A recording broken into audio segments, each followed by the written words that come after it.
سلام دوستان عزیزم، امیدوارم که عالی باشید. به کانال آشپزی دلچسب خوش اومدین. امروز میخوایم بورک پنیری ترکیه‌ای رو درست کنیم که بی نهایت خوشمزه است. بریم با هم ببینیم.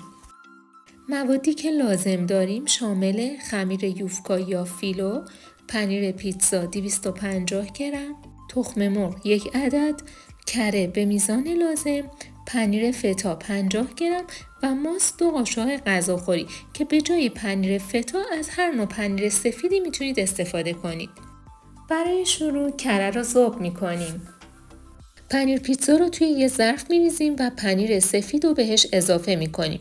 شما میتونید از هر نوع پنیر سفیدی استفاده کنید. پنیر لور، پنیر فتا یا هر چیزی که دوست دارید. من از پنیر فتا استفاده کردم.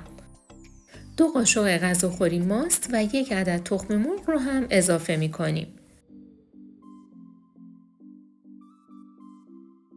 همه مواد رو با هم مخلوط می‌کنیم. برای اینکه مواد بهتر مخلوط بشن دستکش میپوشیم و با دست مواد رو کاملا مخلوط میکنیم.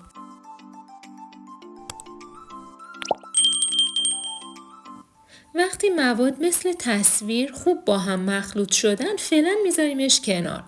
با کره ذوب شده ته قالب رو چرب میکنیم.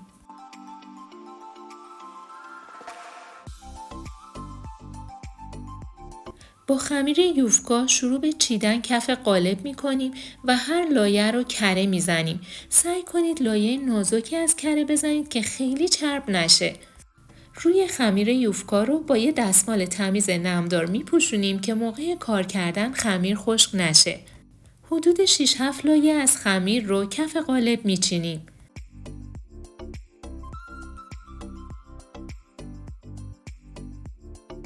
برای اینکه خمیرتون زیاد چرب نشه میتونید مثل تصویر خمیر رو بذارید و برگردونید. با این روش کره کمتری مصرف میشه و خمیرتون خیلی چرب نمیشه.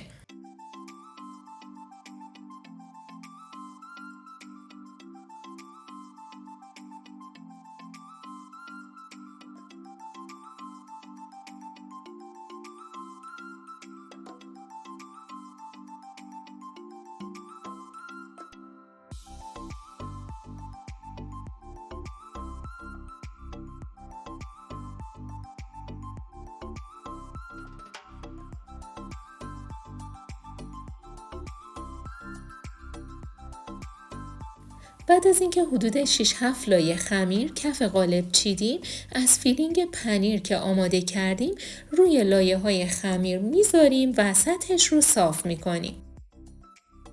توی این مرحله شما میتونید هر نوع ادویه‌ای که دوست دارید مثل فلفل سیاه یا هر نوع سبزی مثل جعفری یا پیازچه اضافه کنید.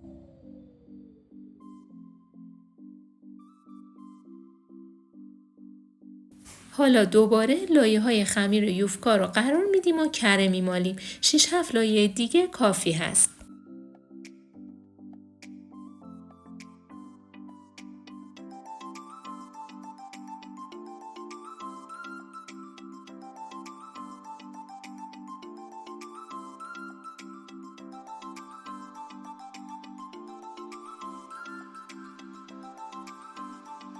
لایه های خمیر رو که چیدیم وقت بریدن بورک هست. حتما لازم نیست که بورکتون کامل جدا بشه. شما میتونید از فر که در اومد دوباره روش رو برش بدید.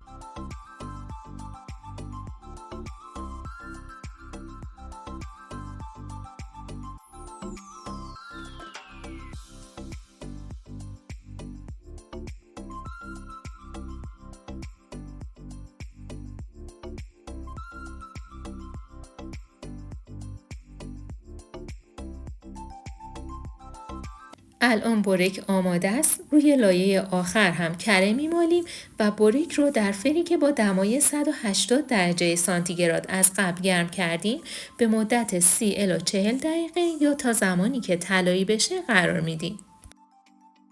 بورک که طلایی شد میذاریم 10 دقیقه بمونه، بعد آماده سرو هست. خیلی عالی شده. نوش جونتون. دوستان عزیزم ممنون از همراهیتون. لطفاً اگر این ویدیو رو دوست داشتید لایکش کنید، کانالمو سابسکرایب کنید و زنگوله رو بزنید که اگر ویدیوی جدید گذاشتم با خبر بشید.